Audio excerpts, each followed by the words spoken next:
சிவகங்கையில் நடைபெற்ற விவசாயிகள் குறைதீர் கூட்டத்தில் முன் வரிசையில் அமர்ந்திருப்பவர்களுக்கு மட்டும் பேச வாய்ப்பளிப்பதாக புகார் எழுந்ததால் கோபமடைந்த ஆட்சியர் வரிசையாக தான் அனைவருக்கும் வாய்ப்பளிக்க முடியும் என தெரிவித்ததால் வாக்குவாதம் ஏற்பட்டது.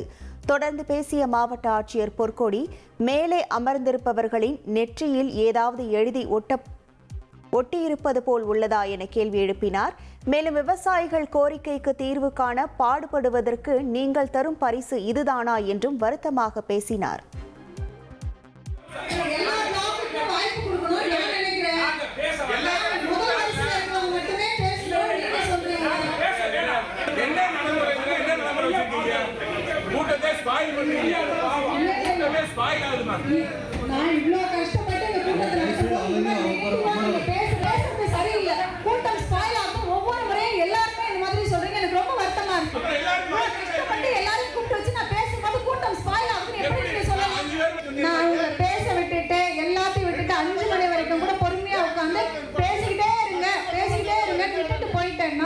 அது சாதாரணமா போயிருக்கும்.